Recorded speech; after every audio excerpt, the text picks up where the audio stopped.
7, 6, 5, 4, 3, 2, 1. Full course yellow is deployed. Full course yellow is... Yes, hello everybody, and welcome to another edition of Full Course Yellow, our Tuesday night live motorsport chat show right across wherever the hell you're watching us on the In Pit Lane YouTube channel, on the In Pit Lane Facebook page. If you're watching us anywhere else, it's an illegal stream, so, just go away from it. Leave it immediately. This is dangerous. Go away. Stop it. Just be careful. Okay, it was a ridiculously big weekend of motorsport. It was just, when they say when too much motorsport is barely enough, it was, I don't know about you, but I think it was too much on the weekend. We had Monaco, we had Indianapolis, we had the World 600 at Charlotte, we had European drag racing from Santa Pod, we had DTM, we had Mazzana, we had British MotoGP. My God, it was stuff absolutely everywhere. It was just absolutely crazy. And to talk about all of that, joining me on the program tonight, we've got Peter Johnson, we've got Richard Outram, we've got Craig Doc Latigo, and from Queensland, Mark Jones. G'day guys, how are we? All right, yep. Well, let's... Fantastic. Only barely... I'd say recovered, but it would be a lie. Yeah, well, Very good. It has been a ridiculous weekend, and it doesn't get. I mean, we're heading into June where we've got sort of three 24-hour races in a row to get through. So it's crazy. Add to the list. There was also a historic classic Spa Francorchamps. Did watch some of that as well. And the Nürburgring 24-hour qualifying race, which I didn't see any of, but holy cow, this was just a what a graphic request. Can we change formats, Brett, so that Richards hasn't got in pit lane? Yeah, I know.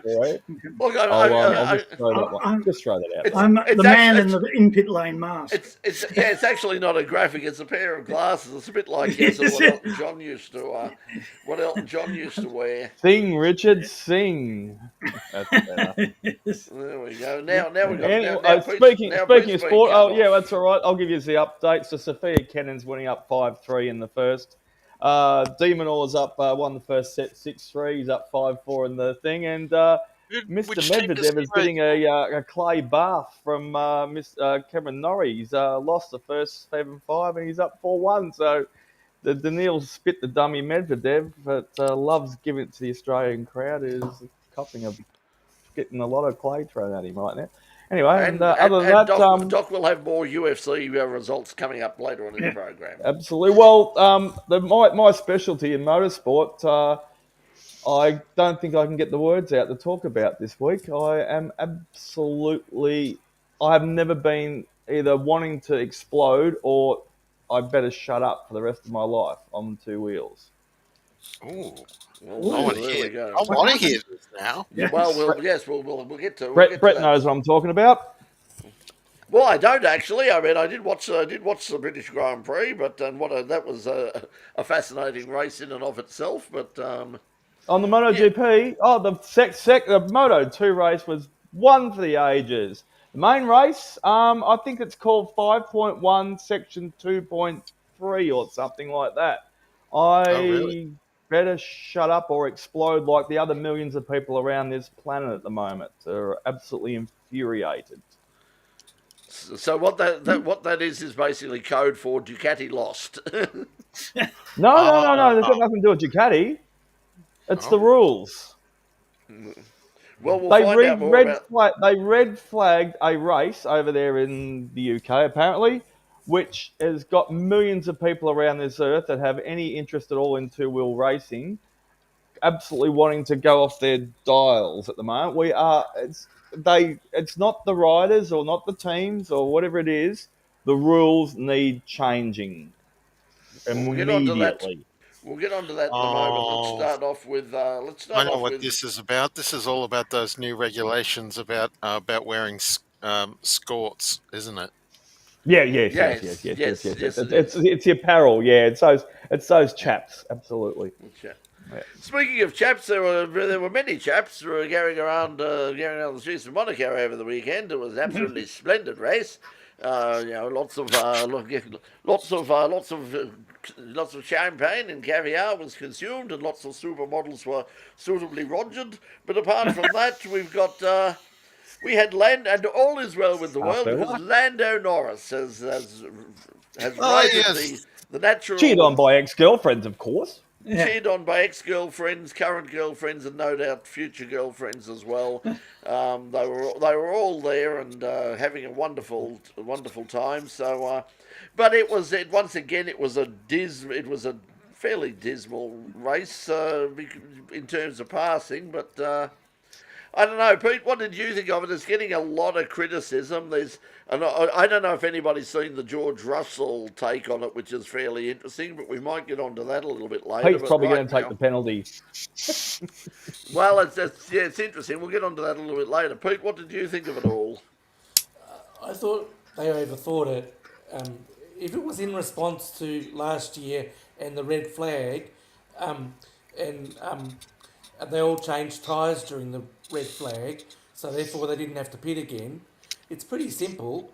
You just stop at any circuit. If there's a red flag, you can't change tyres during the red flag period. You must do it during the race.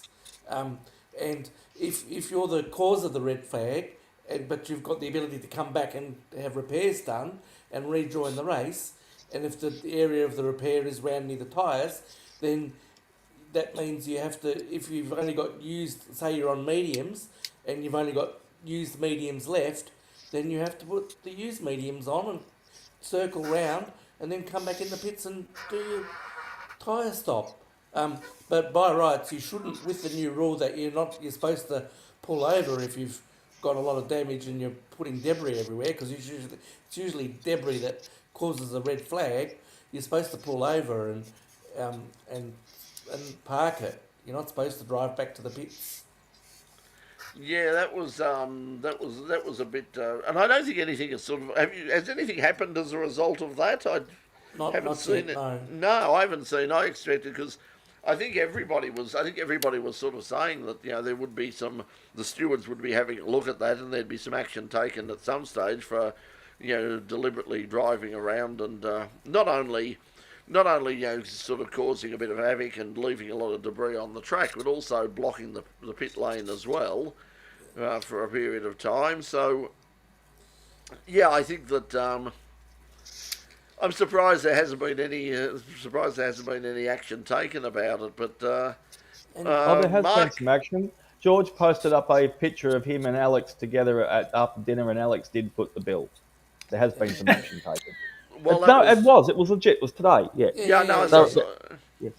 So there has been action taken. Alex paid up. Yeah, no, this was mind you, the lunch bill's probably a lunch bill in Monaco is more expensive than any actual fine the FIA would have levied anyway. Yeah, the difference is he actually has to pay that. He can't sort of Anyway, we won't go. Right off for tax purposes, aren't we? I do want to say that I remember another race last year, I think it was Miami, where there was a red flag, and again they all changed tyres and didn't need to pit, and that was a boring race. So it doesn't just happen at Monaco, sorry. Monte Carlo.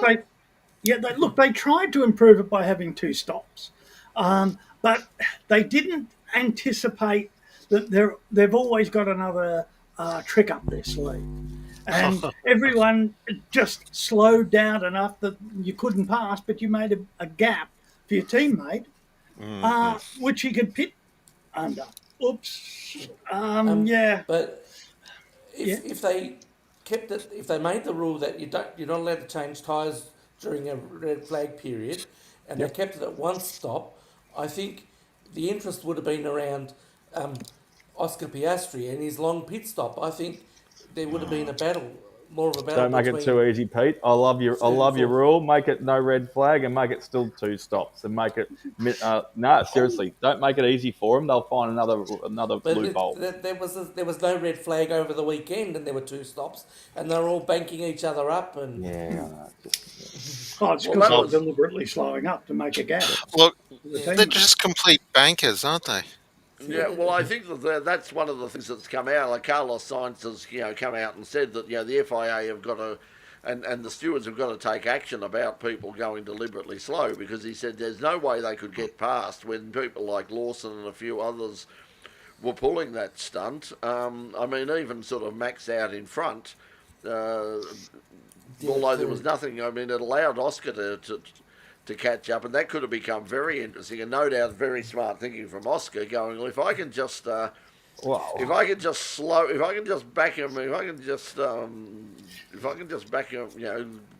things up a bit before I have to go and pitch, perhaps Oscar will get close enough to Lando for them to do something stupid while I pop in and take that last pit stop, but. Yeah. There's only 4 cars in it, wasn't there? Yeah, well, there was no way that that's the thing, and it shows how important qualifying is, because once you get in front there, you're not going to.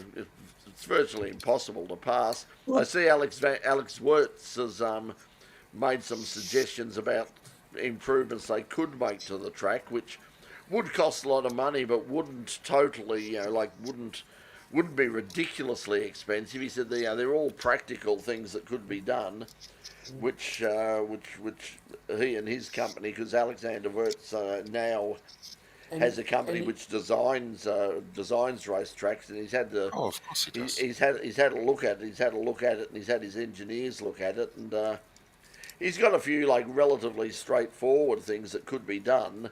That just reprofiling a few corners and moving the chicane further on from the exit of the tunnel. He'll outrage the traditionalists. On. So, well, I mean, the chicane's moved around a little bit over the years anyway. So yeah, they haven't always sort of had it. I looked at the track from decades and decades ago to the current one. There's very little difference. So I don't know how why don't we, Doc? Why don't we just have a special car for Monaco, which is about a third the size of the cars they're using now?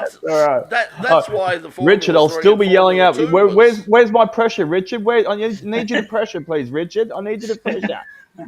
That's why I think the Formula 3 and Formula 2 races were much better because the cars are. The cars are a lot more, a far more sensible size. I mean, if you have a look at the Formula 3 cars, they look in proportion. The racing is pretty good. The Formula 2 cars, they had some crashes, but apart from that's inexperience from the drivers. But the car, if they could get the Formula 1 cars to be back to the size of a Formula 2 car, or preferably even a Formula 3 car, but if they could get them to that sort of size and keep the sort of power they've got now, they'd be a hell of a lot. But how would Lewis Hamilton get through the drive-through at Macca's if he's got 2 smaller cars? He's got enough troubles on the radio as it is without having the bloody go through drive-through. I mean, some of the best comments of the weekends was to do with the radio message between him and his engineer at the moment. Ferrari's trying to play all that down at the moment, but both. Did you see the Gerhard Berger? Gerhard, obviously, it's nothing to do with Daniel and the girl thing. You see the Gerhard Berger quote about? He said that about when he was driving Ferrari a couple of decades ago, he said something along the lines of, this relates to the Lewis Hamilton thing. He says, from the outside, you're looking and thinking, how can Ferrari stuff that up?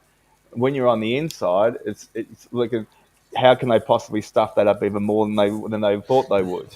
So he just said, when you're on the inside, it's like this is. Oh yeah, yeah.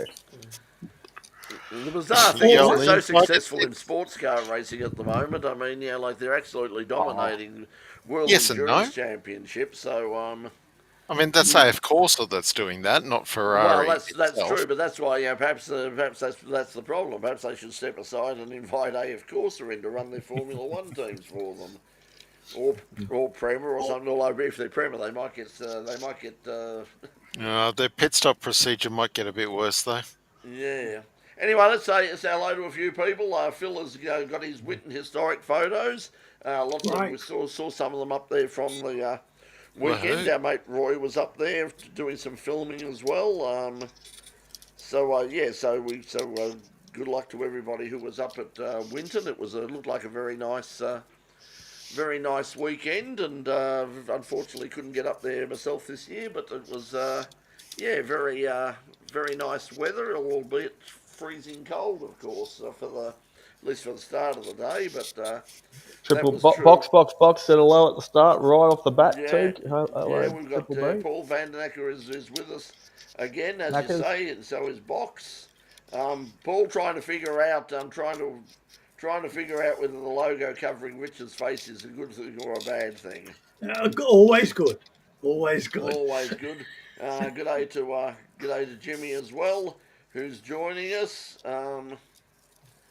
Box saying at least the FIA tried to spice up the race, can come up with a better. Well, that's the problem. I mean, do we have? I mean, we heard something from Pete, and I think the less they mess with it, the better off they are. But I'd personally just like to see them, just start off on some tyres that aren't going to last anywhere near long enough, but you can't change them.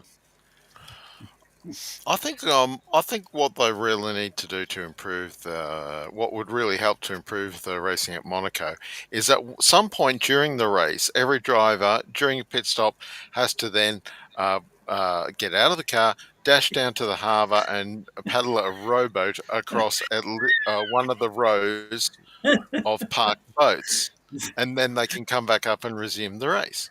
Or, in other words, no one would survive. Or on those, thanks very much. All right, Mark, I like your idea, but how about we change it to the Kimi Raikkonen rule, the Iceman, where you have to devour a Magnum ice cream and show the stick to the steward, and then you can get back in the car again and start racing around. Or alternatively, one of the most practical reasons would be is actually they have to refuel for the only race of the year. No, they won't. Yeah, they're not going to do that. I know that, but that would stuff it up. Okay, I've got the solution. The track width. We make the track wider. We skive maybe 20 feet or so off one of the casinos. That's okay. Extend it out into the harbour a bit. You try Lego on one of the corners and not tell the race. I don't know if anybody's seen this as yet, but it's being reported overseas, which is George Russell's totally left of field idea for it. Be careful here, you'll get sanctioned. This is his. He is saying that the track is totally unsuitable for a Formula One for a race. He's just saying, look, he said it's a fabulous track to drive, great challenge, wonderful atmosphere, just very glamorous and all the rest of it. But he said as a place to race, it's useless. It's terrible. There's no passing. It's just a joke. It's got there. His idea, totally out of left field, for one race a year, is essentially turned it into a time attack event. And he's saying, I love it. He's saying basically make it, make it a situation where people will go out for however many laps, perhaps either by themselves or with a few other cars, and basically have a full on sort of super qualifying session, and the fastest driver at the end of, instead of having sort of 3 10-minute sessions, they have 3 20-minute sessions. Well, if you want entertainment, leave the DRS wing open for all the cars the whole time around the track, and let them dive bomb each other and take each other out like a demolition derby. Jack Doohan can make a comeback. That's right. So I reckon if you just leave the DRS wing open permanently, no sectors, no triggers, just let them go and watch them demolish. Just watch them just implode. By the way, speaking of Jack Doohan and speaking of drivers under pressure, and Liam Lawson got very well. Apparently, Helmut Marko is now saying that Yuki Tsunoda had better pull his finger out pretty quickly because there's no guarantee he's going to last the year now. So, Yeah, What's who are they the going to new replace him with? I mean, he's the best they've got by a long chalk. I mean, he's eliminated 3 drivers already, and there's no one else who can fill the boots. I mean, Verstappen's just that good. or stand up pressure as well. He's coping Yeah. with the pressure quite well, considering, even though he's not. I like Paul's idea. Run the Lego cars. Yeah, instead. guys, they were great. Yeah, well, They were Carlos, sensational. it was Carlos or something like that. So, knackers, that's already been done. One of the drivers said that on the weekend. I think it might have even been George or what like that. Sorry, you're second rung on that one, knackers. Yeah. I think it was George or Carlos said that. We'll have Lego versus Wieners. Yeah. Speaking of what, they were driven by the people that own the franchises too. They weren't driven by any spectacular model or a famous driver or anything like that. They were actually the owners of the franchise and the particular venue themselves. So. Yeah, in case you're wondering, they were the Oscar Mayer Wienermobiles, and if you don't know, look it up on Google it and check it out. V8 Chev engine in a Isuzu truck with all the slapped on fiberglass, but they've been around for decades and they've been reinvented over the time a few times over the years. So I think 1971 might have been the first time they ran or whatever it was. So, but yeah, they're just a bit of fun and a bit of drafting and yeah. It wasn't as exciting as the race itself, though. Well, it wasn't exciting for our mate Scotty McLaughlin because commiserations I to saw Scotty that. because I mean these things happen. I mean, it was apparently very cold there on the morning, and it was just one of those things where he was trying to get some temperature into his tyres, and he just. Gave it a bit much, and just the rear totally broke away and put him straight into the wall on one of the warm-up laps, and that was. Well, it wasn't very cold in Scotty D's back left wheel, that's for sure. That was the thing of him trying to get the. You almost lost both of the Kiwis. Running, or 2 of the Kiwis running in the race. He was never going to last. As soon as you saw that fire at the start, Scotty D had as well too. That's terminal. At some stage, they knew they had to come into a caliper and brake pad change. I highly recommend the half-hour highlight special I watched on YouTube over the weekend for it. And I mean, even in the first 1, 2, 3, 4 laps, you could see that basically people created carnage for themselves or took somebody else out along the way within a few laps. And they still had 190 to go. Plus. And of course, the winner, of course, was Alex Palou, continuing his extraordinary run. But the driver who came across the line second, Marcus Ericsson, is no longer second because he and the Prima team as well, the Andretti and Prima teams, both had cars that failed to the tech inspection and have been relegated to the back of the field. So so unfortunately for those teams, the Andretti team are going to appeal over the situation, but unfortunately that's the technical regulations reared their ugly heads again, and in post race scrutineering, those couple of cars, 3 cars have failed the tech inspection and have been rubbed out. So, any particular reason? I missed the. No, look, I haven't had. I just had time. I just saw it. It just came in late this afternoon, and I haven't really had time to chase up after it. Somebody will probably know. One of our. I'll jump on there too. There and. It wasn't safe to be a pit lane. No. Margarita. In a few teams. No. Well, again, that was this chilliness of Indianapolis this year played its own part there. The tyres are just not gripping under any circumstance. I mean, with Robert Schwartzman's, there'd been contact, I think, with another car at some point, and the front brakes ceased working, and that's why he crashed into his race team, the Prema Racing, formerly the Prema Power Team, if you remember them from years ago. The number 27 and 28 Andretti cars failed post-race inspection because of modifications to the Dallara Supplied Energy Management System, EMS, covers and cover-to-A-arm mounting points with unapproved spacers and parts. According to IndyCar rulebook, EMS covers must be used as supplied. Additionally, these modifications provide the capability of enhanced aerodynamic efficiency to both cars. And the number 19 Prema entry of Callum Ilott was also disqualified after the car failed to meet the minimum end plate height and location specification for their front wing. So there you go. And all three cars, 27, 28, and 90, have been reordered to the back, finishing 31st through to 33rd. So there you go. The interesting thing is it was the first year of the telecast in America on the Fox network, and they had their largest television audience for the Indianapolis 500 for 18 years, which is something. Over 7 million people watched the race. So that's interesting. And as Jimmy's pointing out, Prime TV, their coverage of NASCAR. We're going to see a lot of this. Prime.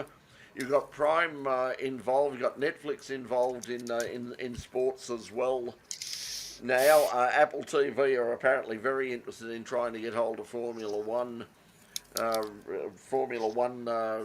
content, including live races. So we're going to see more and more stuff go behind paywalls, and if you want to see everything, you might actually end up having to go out and spend sort of ridiculous amounts of money on KO and Prime and Netflix and Apple and Stan and Crunchyroll. Yeah. But you can only watch so much. Let's put it this way. I'm retired and I still can't watch it. I'm scrolling through it like crazy just to get a good idea what happened. Well, I've got sort of access to Prime. I never watch any of them. I've got Netflix just for the month for WrestleMania weekend, and I haven't seen a single. It's disappearing. Like at the end of this month. I've got absolutely no interest in pretty much anything at all that's on there. I had to look through it and went, oh yeah, no, don't have time for that, not that interested. Yeah, might watch that if I get time. Haven't got around to any of it, so there, but anyway. I suppose Netflix is more about the drama and the sitcoms as much as the sport, I suppose. They're event television type things.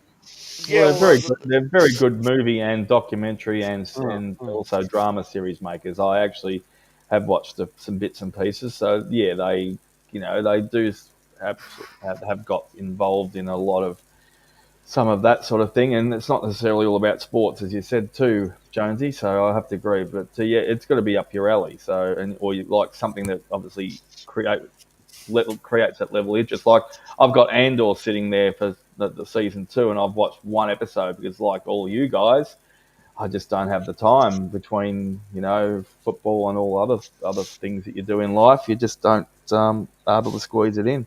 So yeah, that's very true. We might actually jump onto this because Paul pointing out, and Doc, you would have seen it, MOTO2, an Australian victory. Right behind me. Yeah, Dynavolt, right behind me. Yep. Yeah, tell us about that. I didn't actually. So I saw some of Moto2, and then had other things to do. And was flipping over to other things, and came back, and the race was over. I ended up staying and watching the main race, watching MotoGP, but I didn't. There wasn't a main race. There wasn't. There was nothing. It didn't happen. The feature event was Moto2, and it was a close, really close I think it was who was it? Canet and or what's his name? Ross or whatever it is. It starts with A. Yeah, they were fighting it out for probably the last 3 or 4 laps. Senna was Agrias was in the back three. He was sort of just tagging along in the slipstream, trying to catch up to the front two. But I think it was Canet or the other one. The other two of them, they were leading pretty much the whole race. Moto2 is more exciting. It's a bit like Formula 2 with the car racing. It can be a lot more close racing. The cars are very similar, and they've only got a certain amount of regulations that they need to stay with in between. Therefore, they're pretty similar engines, or they're obviously a controlled engine, controlled tyres, blah, blah, blah, blah, blah. So you get some really good dogfights and close racing and lots of fun. And, Senna, well, he just saw the opportunity. So in about the second last corner, one of the two of them, Canet or the other one, went for a bit of a dive. They were sort of like cutting each other up, and Senna just, well, here's my chance, and dove down the inside, then took the last corner quite easily. And not only did he win it, but the the fourth place person scurried through for second too. He saw an opening, the waves parted. So congratulations. He was always in the mix. So he was just played it very smart and did extremely well, and he's done quite well for the year. He's nowhere near the top of the standings when it comes to the championship, but he certainly made a statement. And I did catch the interview that was immediately after he crossed the line, and excuse me, I apologise for not remembering the team manager's name, but in all the excitement, the pit reporter did happen to grab the Senna's team manager and said, "What about that? How do you feel?" And he goes, "I've almost just had a heart attack." So, thank God he didn't, but that's how excited he was, and they were over the moon. So, I think we have touched on his name before, Brett, ourselves in pit lane in the last year or two. I'm pretty sure his name's come up at least once or twice, because it was familiar when I heard the news on the weekend. Getting back to the one of the lesser levels of the race in the category called MotoGP that runs around the world, that has a lot of money thrown out at the moment. Needs some rule changes, some massive rule changes. It's the only sport, I think, in modern day history where you can race up to 3 laps, bin the damn thing, totally right off your bike, and if they red flag it, everyone gets to start again on a new bike or a repaired bike, and everyone gets to start from the same positions on the line. Doesn't matter how you crashed, why you crashed, when you did it within those 3 laps, and whose fault it is, which is completely ridiculous. So there was 4 riders crashed out in 3 laps. Most of them had nothing to do with the reason why they red flagged it, yet they get to start again, which is a complete farce. Tell me why. How do you get to start a race again when you've crashed out on your own doing for no reason at all? Why do you get to start again? Why? Can I say something? Go. Formula One used to have spare cars, and it used I to be know exactly that. Yeah, they used to do the same. They used to do the same thing. Well, that's the problem. There are spare bikes, or if they can repair the bikes. It's I didn't get up particularly upset. I thought it was good to see all those riders back in there. And in the end, different ones fell off anyway, and we got another different winner. And for a short time, Jack Miller was looking like the Jack Miller of old, and was Finished 7th. was doing very well. But eventually, sort of, as often Well, he happens went with to Jack, soft he was. because Jack and was it Morbidelli or whatever, or Bezecchi or something? There was 2 of them that went for the soft tire For the option. soft front, Before the soft front. the original race. It should have stayed intact, and they were it was halfway through the right, up to through the third lap. They were making waves. They would cut them up like no. But of course, they would have probably either overheated them, or they would have worn out, and they would have dropped like a stone at some point during the 19-20 laps. So the still comes back to, I forget about the Formula One, forget about all the other things in the world. Why, on principle, do you get to start a race again when you've binned it? Yeah, well, I can't. I can't see the reason you should get that. I certainly wouldn't get all upset about it. I think it's I think it's I can't think of a logical reason why that should be the case. Basically, once the light is out and they've started the red lights are out and they've started the race, then the race that should be the race. And if there's red flagged, and if you've crashed out and they've red flagged it, then you shouldn't be able to just go back to your position and start all over again. But anyway, I don't know. Nobody's going to listen to us about it, but all the other millions, Brett, all the other millions of people around the world that are outraged like myself at the moment. Though I am not alone on this. This is a huge topic at the moment, and if Dorna don't do something about it, it's going to happen sometime again in our lifetime, and it's a complete joke. I don't know whether it'll it doesn't matter who you support, whether it's Alex or Mark or you got Bagnaia. Bagnaia crashed out halfway through the second race. He's out. He loses points. He doesn't get to jump on a spare bike. He doesn't get to start again. That's not fair. Totally not fair. Pete. But if there was another red flag as a consequence of that, he probably would have been able to get on a spare bike. So what you do is what Formula One did eventually, which was to get rid of spare cars. Yep, totally. They should be allowed to have it if the rain affects the race. I don't mind that because if you've binned it and you can't get back to the pits in time, it's going to take you longer to run or catch your little mini bike back to it.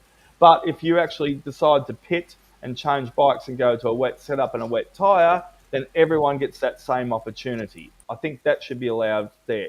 But as far as normal running goes, absolutely not, Pete.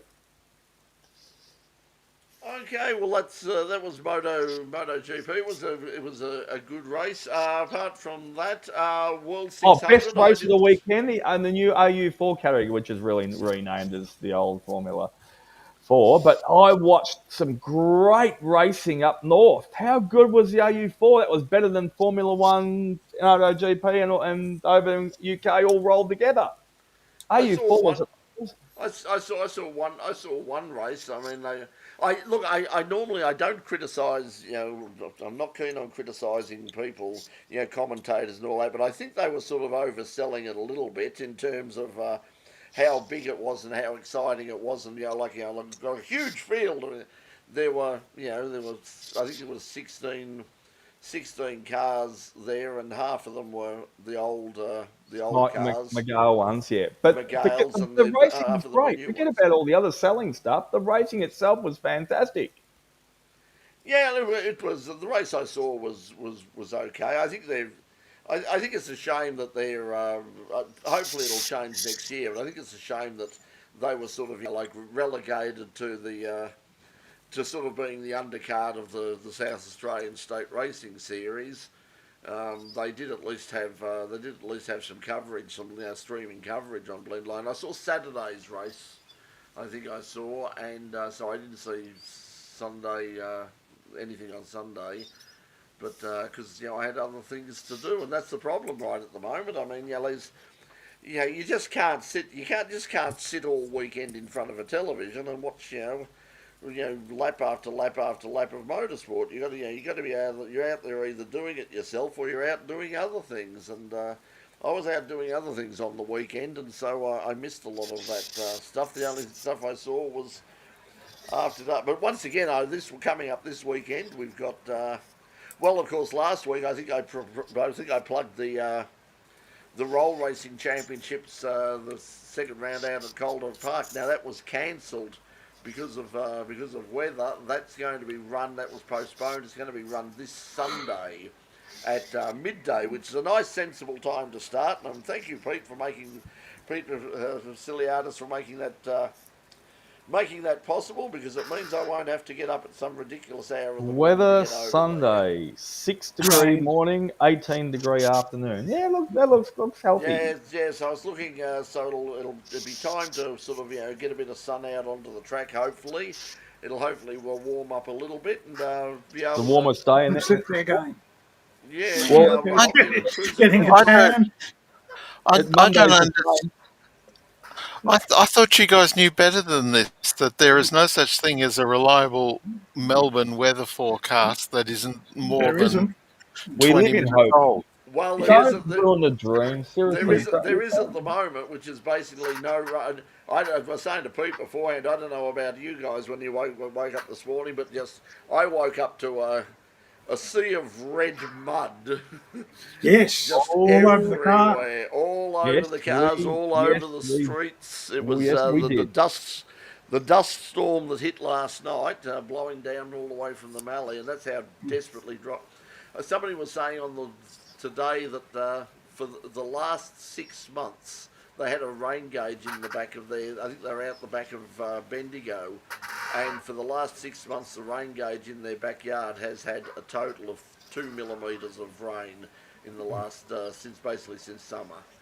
So we got a little bit last night. We got a little bit this afternoon, but then I think as you say, it's sort of I think a few showers and then it's all clearing up again and no more rain on the horizon. So And yeah. and it wasn't so long ago. A round bale of hay was $80. Now this weekend 150, and we grabbed it. So Yeah, So well, I all think that's those the same people with who every, yeah. How long does it take you to eat a bale of hay, Richard? it's very filling. I feel stuffed.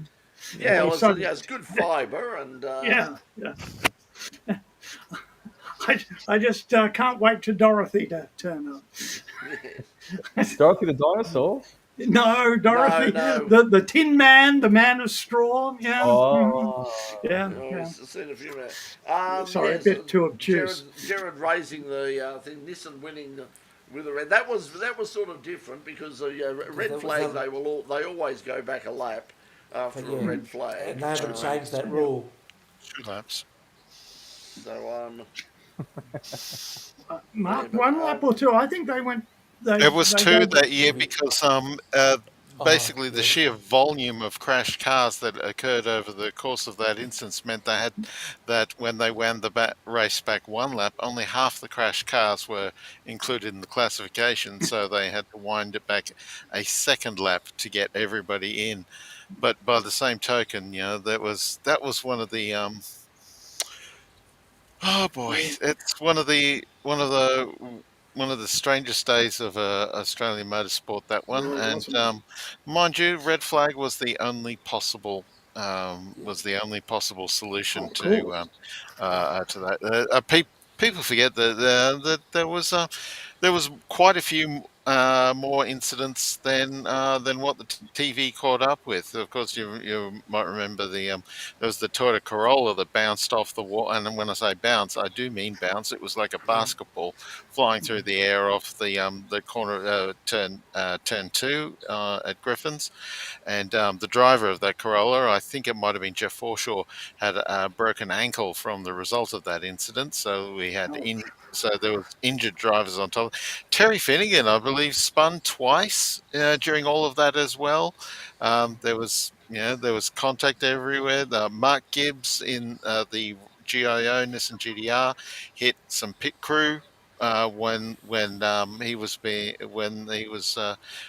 pitting for tires and what have you. It was the sheer volume of incidents that were going on was, and the red flag had to be called. There was no way the race could have been restarted.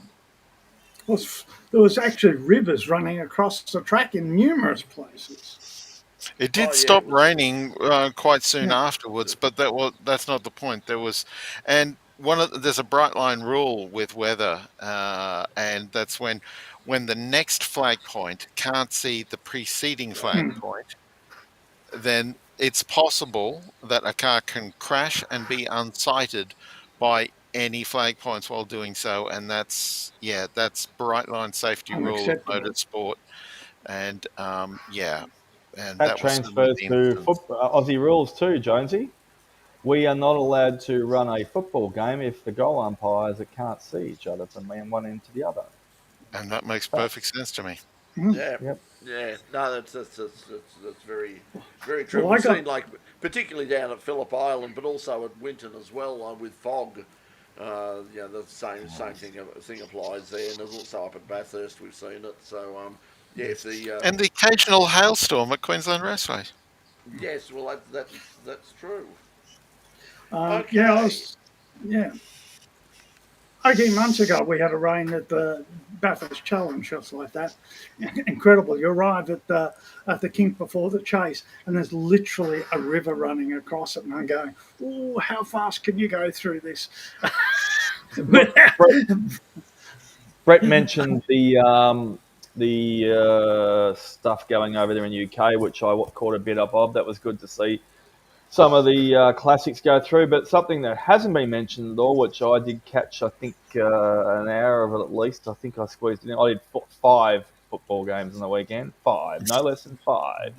So that took up a lot of my time, 3 on Saturday and 2 on Sunday. But I did make an hour to watch at least the qualifiers, which is a little bit of a precursor to the Nürburgring. So 24 hours, which will be coming up. And then you've got, you basically, as I was listening to Heine, which is a good friend of Brett's especially, and the show and myself, when I've caught up with Heine a couple of times, although I still don't believe he actually went to Bathurst last year. That's a funny story Brett and I have got. But Heine or one of the guys was saying that it's a whole month of some fantastic of some hypercars and some World Endurance and GT racing and that sort of stuff. So, yeah, it was good. Get 5 minutes of the qualifiers for the Nürburgring that was on the weekend. If you can find time in anyone's schedule, put that on your YouTube bucket list. Oh, classic Nürburgrings comes up ahead of the 24-hour as well when they get the old classic 24-hour cars out for a run, and there's some truly gorgeous bits of machinery from the era of Group A and DRM, and so you've got Porsche 935s and BMW M3 Evolutions. Sierras and there was even a Skyline GDR in one of the ones from that I saw Godzilla. last year. Yeah, exactly. And a horde of BMWs and some Opel Cadets, which will look like Holden Geminis to our Australian eyes. And yeah, the DTM Classic. Sorry, not DTM, but yeah, the Nürburgring 24-hour classic race. That's on. I think it's on the week before the 24-hour, and that's truly amazing thing to watch the cars that are in that race. You're on mute, Brett. Coming up, we've also got in a few weeks after Le Mans. We've got this year. We've got the Le Mans Classic as well, which will also be seen live. So spare a thought for Hindy and the team, and even the team at Radio Le Mans, because they'll be down there for the prologue on the week before. Then they'll do Le Mans, and then they're over to. I think it's Spa, then the Nürburgring. Might be the other way around, but basically they've got 3 24-hour races in a row, and then they've got the Le Mans Classic a couple of weeks later, and plus all the IMSA stuff as well. They'll be absolutely destroyed by the time that all gets finished. And Brett, in between there, they've got a tour around some of the most beautiful areas of Europe. Yeah, it's a hard life. Well, that's true. Although you're not going to be seeing much of it if you're driving, driving between. As soon as they pack up all the gear and get everything in the car, and then head off on Monday from Le Mans to go to Germany. I mean, and then spend Wednesday and Thursday setting up, and they're not going to have much time to do any touring around. It's going to be fairly brutal. I don't envy them at all. As much as I'd like to be there, I certainly don't envy the job they've got to do. I'll just quickly, speaking of Le Mans as well, you might be quick if you're there. I don't know whether everybody's got this, but if at some stage you have ever been had a subscription to Stan, and I had one for last year for Le Mans, I got a thing from them saying, "Hey, we've noticed it's been a year since you've been on Stan, and we've got all sorts of exciting programs coming up. And so if you would like to check out, we're happy to give you a free month. The offer I think finishes either tomorrow or Friday or Thursday. Yeah, there is a free month. So if you've been on stand in the past, check your email and see if you've got that offer as well, because that means you get basically Le Mans for free. Or just ring That's them what. up and tell them you've been the email and where's my month anyway, and just Yeah, say, you could tell them probably Brett do sent that. you. Yeah, yeah. So I mean, so yeah, you might find that you get lucky and you pick it up for a month and then you'll get. Well, not only will you get Le Mans, but you'll also get the IndyCar if you're that way inclined. If you want to stay up that late to watch things as well, but you'll definitely get the Le Mans 24-hour race on stand, as we saw last year, and it'll cost you nothing. So yeah, do that. Hey, listen, See quickly the before we'll wrap it up early. Does anybody got anything that they want to sort of raise right now before we kill it off? well, I had some racing weekend just gone, and I've got racing up here again weekend coming with the GT festival at for SRO Oh at yes, Queensland Raceway. that's this weekend as well, isn't it? Yes, it is. So yeah, GT World Challenge Australia, the Monochrome GT4 series, the National Sports Sedan series, and I'm having a brain fade. I think Porsche GT3 Challenge, possibly.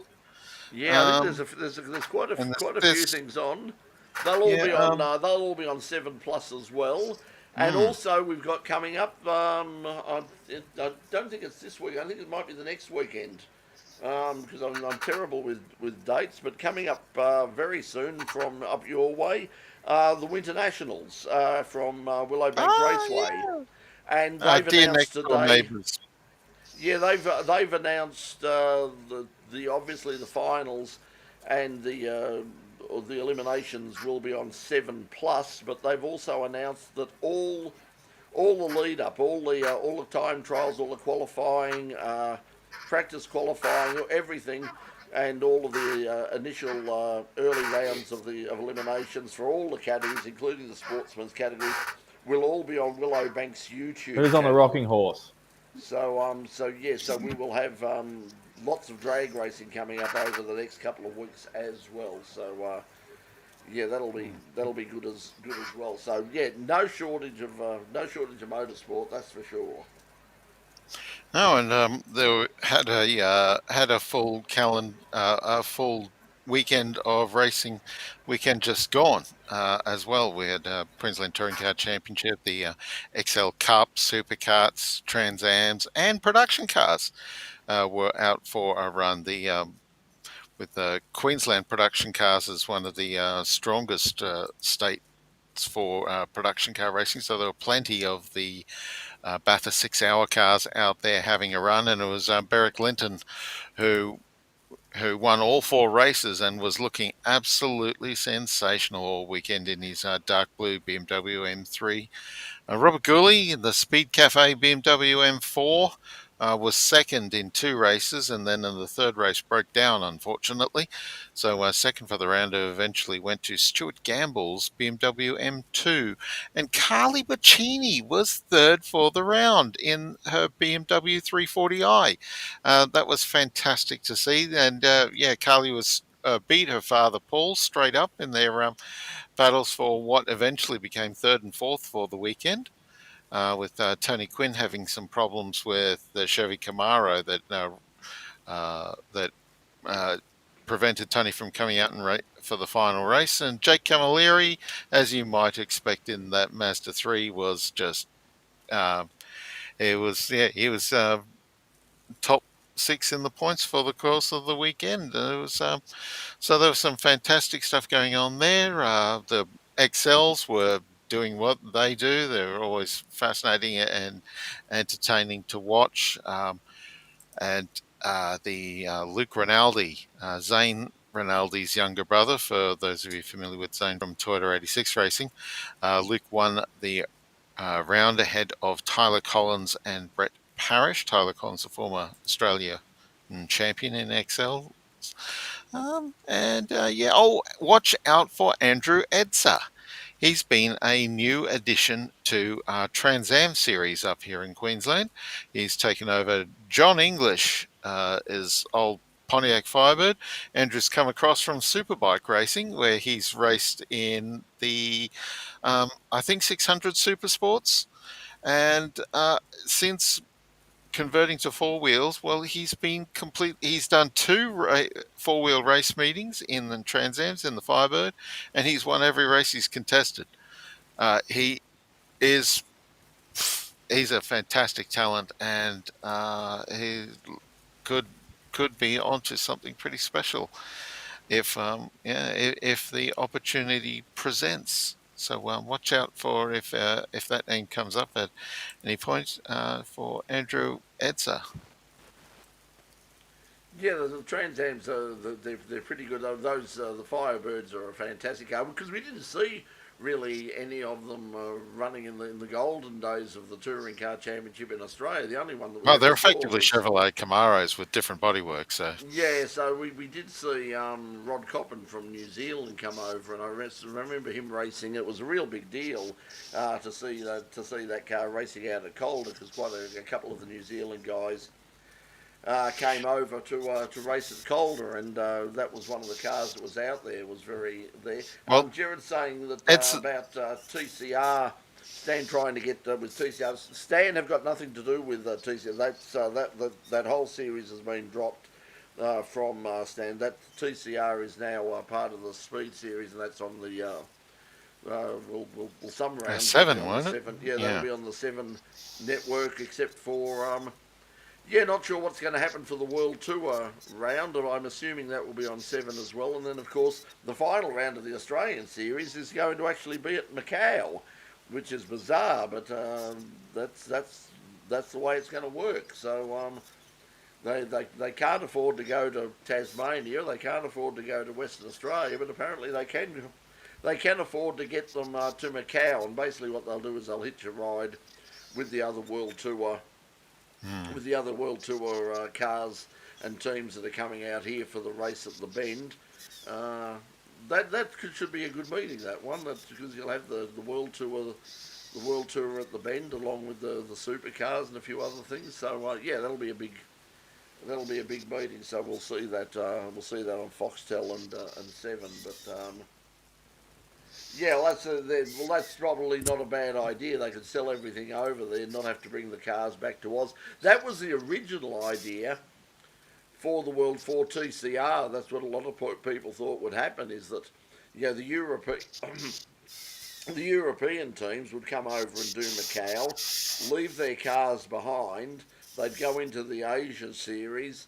Some of them would come down to Australia, and basically that'd be the hand down every year, but it didn't work out that way. They basically kept the cars and they went back, took them back to Europe in the way. So there wasn't the huge market of recently superannuated TCR cars they thought they were going to get. So if you wanted one, you had to pay big money for them. And TCR in Europe has fallen down the chain of, has fallen down the ladder a bit with. In large part because of the ongoing and increasing success of GT3 and GT4 for that matter, as GT4 and TCR actually run together in one series in the US, and the GT4s are quite a bit faster. And the home away from home for TCR and the TCR World Tour is actually South America, rather than that seems to be the strongest. The strongest bastion for support for TCR is racing in South America now. They've got Toyota Corolla TCRs. There's a couple of manufacturers that aren't running, and that's what everybody thought with TCR. Is everyone sort of thought that everybody's got a dog in that. Everybody's got a dog in that fight. So the Mazda and Toyota and Honda. Really, it was only Honda and Hyundai from Asia who really got involved. Then you got Seat and Well, you know, Subaru built some cars, but Subaru, it turned yeah, out that the Subarus were not competitive. not competitive. Nissan just couldn't afford to do it. They've got other issues at the moment.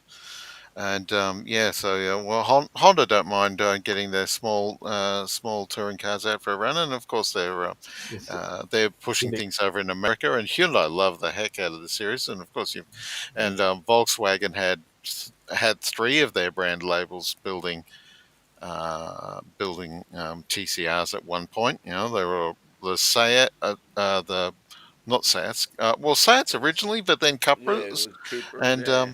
Cupras, and plus the VW Golfs and the Audi RS3s.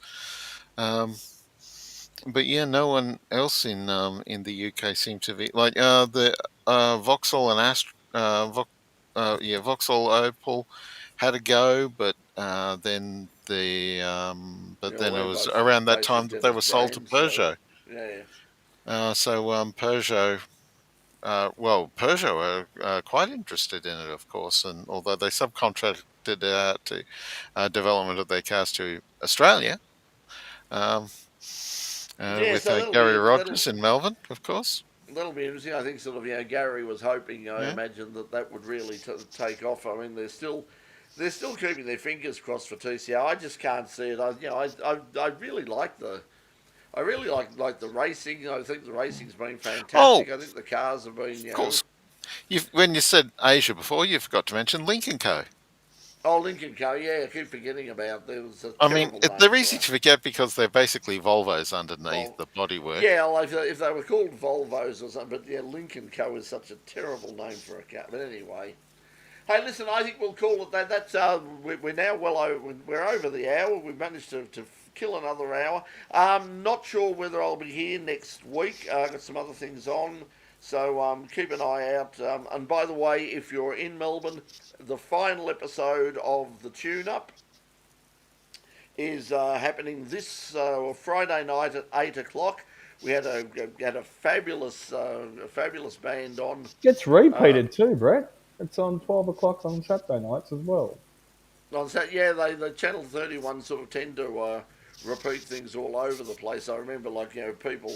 Well, as I said, walking into a pub one Saturday afternoon and seeing our faces, staring down in the sports bar yes. at me was something that I wasn't expecting. But yeah, that's coming up. The final episodes of the tune-up. We had some fabulous stuff. A band called Monroe. With a band that we recorded last week.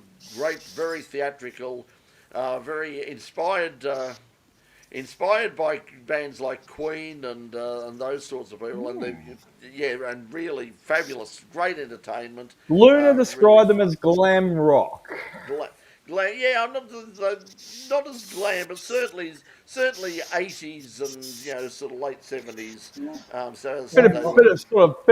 I think a bit of Poison and just yeah, that sort of thing, and there's Australian bands like Kush and Hush and all of those bands. But anyway, they're on this Friday night at 8 o'clock on Channel 31, and then all of those programs will be going up soon on the CTV Plus platform, as well as on the RMITV YouTube. No, they're already channel, up, right? That's right. Yeah. Yeah. So the episode for last week was up for last week's Friday night one. I think it was up sometime after 6 o'clock or whatever it was. It was up a couple of hours beforehand, even on the CTV Plus. That's interesting. Yeah. Yeah, it has been every week. And the CTV Plus app is finally coming to smart TVs in the next couple of weeks, I believe. So you'll be able to watch it on your smart TV. It'll just be another streaming service like 7 Plus and 9 Go and iView and all the rest of those services. So if you want to catch up on some Channel 31 stuff, and there's still a lot of even though we can pick up on old episodes of In Pit Lane, but if you want to watch some new stuff, there's still quite a few car shows floating around. Fletcher's still doing his thing out on Channel 31, and there's a few. Rusty's still doing his thing as well too. Yeah, so there's quite a few car shows still on Channel 31 for you to watch, as well as local wrestling as well, the Melbourne Wrestling Show. Give those guys a Probably shout won't out as well, work and a bit now. of local footy as well. Okay, everybody, we'll see you All next. right. We'll see you next. Well, as I said, might not, but you'll keep it there. Okay, we'll see you Good next night, week. everyone. When we see you. Bye, bye, everybody. See you in Bye. QR for the GTs. Enjoy the racing, whatever you're watching. Have a good weekend. Catch you later, everybody.